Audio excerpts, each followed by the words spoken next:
Hello, Chess Comedy Books by James Pratt. In Chess Comedy Books 2, I looked at the books about Emanuel Lasker. Well, today I'm going to look largely at books by Emanuel Lasker. Now, these aren't necessarily autobiographical, far from it, but for all of that, I think that provided I don't go and do the same thing all over again, it would be worthwhile. And Lasker was an incredibly important player, one of the most important players of the 20th century. Now, the first book I want to look at is this. As I always say, I'm not sure that I can quite get that in, but possibly I can. This is an American edition. It doesn't really make any difference whether it is or whether it isn't. And it is a textbook written by Lasker, probably about 100 years ago. I'm just going to check that. It says 1947. Well, that isn't 100 years ago. In fact, he was underneath the sod by then. Never mind, it doesn't matter. It deals with all aspects of the game in English descriptive notation. For example, he talks about Steinitz, whom he wrested the World Championship from. He talks about various endgames with just pawns. He talks about middle game positions, openings of course, like the center counter and things which were more popular in his time. And no doubt he will quote the Rui Lopez, saying that if you see any other option other than to study and play that, then you're not a proper player. Well, I bet you are a proper player. Certainly you don't have to study and play that. But Lasker was fairly bombastic, fairly dogmatic in his thinking. Massive amount of material here. And I'm told that the English Grandmaster sometimes calls himself Welsh, occasionally calls himself Israeli, in fact. Nigel Davies has read this book 3 times. So if you read this book 3 times, you'll probably get as good as Lasker or even Nigel Davies. There it is. That was the Dover reprint, which you'll still see around in secondhand shops, or you can get it through your usual book dealer. Strongly recommend it. Here we have another book by Dover, the same publisher as the preceding one, and this is by Alekhine and Helms. I've absolutely no idea who Helms was, but Alekhine was one of the strongest players of all time, and he was world champion from 1927 when he beat Capablanca 6-3, right round until with one little blip when he was probably pretty drunk, I think.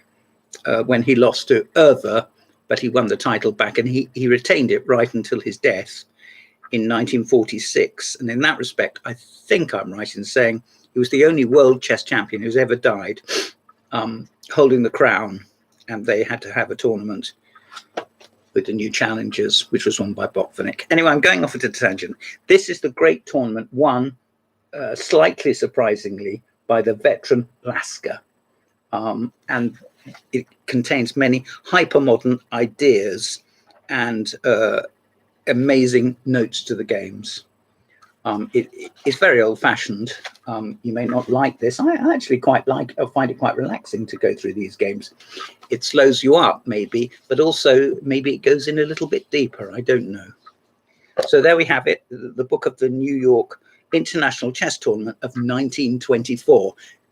Don't think that this is old hat. This is classic. Here we have a much more recent book, which is called Deja Vu on Toast, New York 1924. And it says it's by Alekhine. And it has a foreword to this 21st century edition, exclamation point, by Andy Soltis.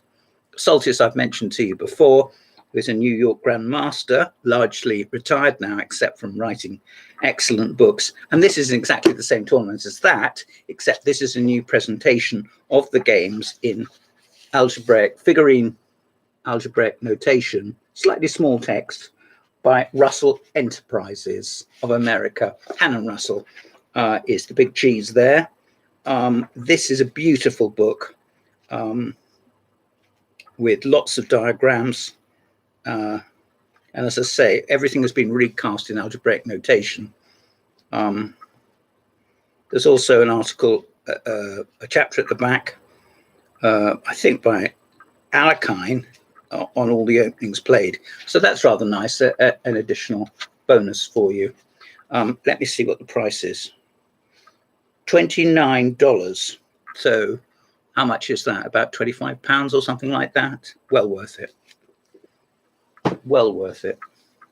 Here we have, rather sad in a way, but as a little tribute, Lasker and His Contemporaries, number 6. It's only number 6 because he did 5 preceding, spread out about 30 years, across 30 years. I think he did one in 1978. This wasn't a magazine, though it appears to be relaxed in that way, and it is large format. And it was done by the late Bob Long, a very well-known publisher who has died very sadly about, I don't know how long ago, 7 or 8 months ago. Good chap. This was published in 2011, and it is about Lasker and his contemporaries, as I say. So he has articles about Schiffer, about Chigorin, even a little cartoon. His son, Nate, I think his son was Nate,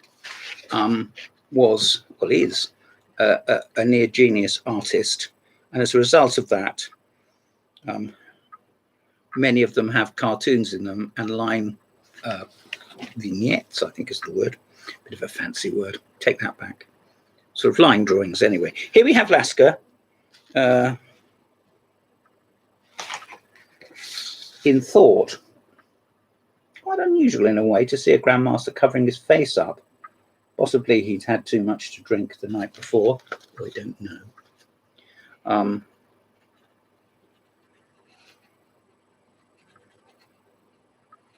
He puts in lots of adverts because he was not just a chess enthusiast and dealer, he was also a printer. So there you are, something else for you to look out for. And if you can get the preceding 5, I'd like them myself. So in other words, don't get them, let me get them. There we are. Now here we have something very unusual, so unusual that I don't suppose anybody will ever see this. Should there be anybody looking in to see this? I shouldn't think anybody knows what this is. In fact, I don't either. Oh, yes, I do. It's a book which was published. It's called My One Contribution to Chess by F.V. Morley, and it was published by Faber and Faber, who are still with us, happily, aren't they? In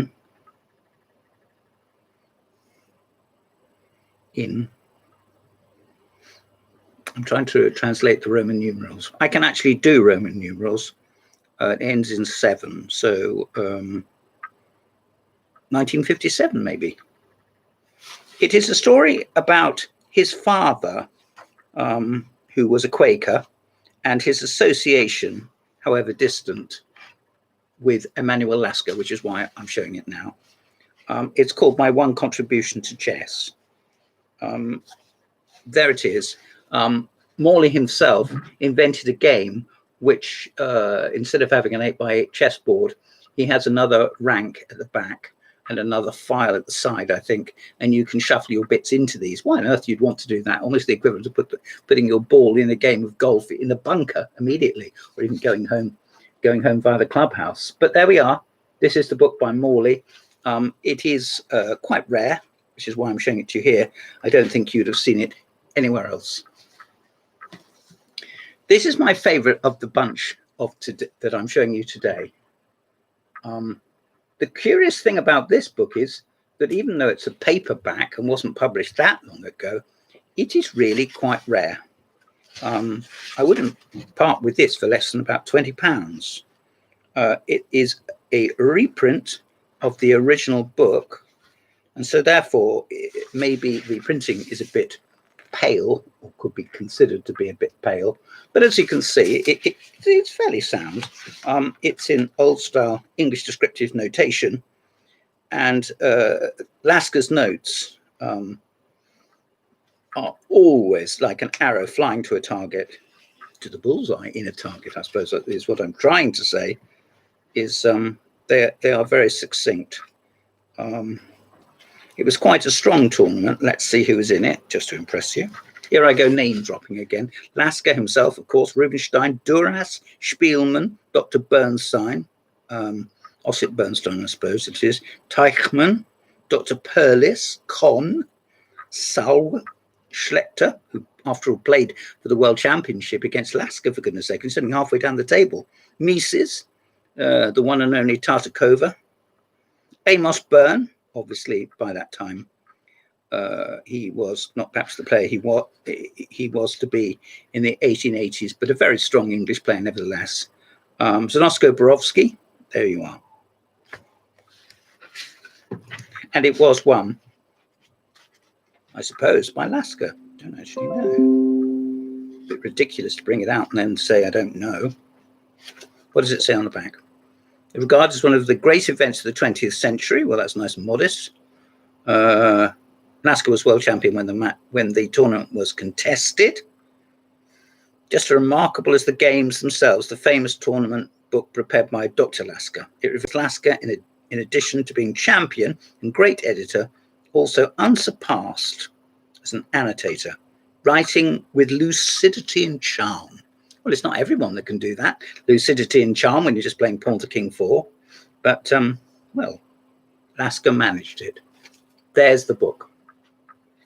And here is the content. This is what you get. This is the presentation. Slightly old-fashioned, but intelligible. And the notes are, I can only repeat, succinct and very interesting. Now, if you would like to subscribe, there's a button down here. If you would like to be reminded when I'm on song and actually saying something, I know that you would, do the little bell. Thank you very much. Goodbye.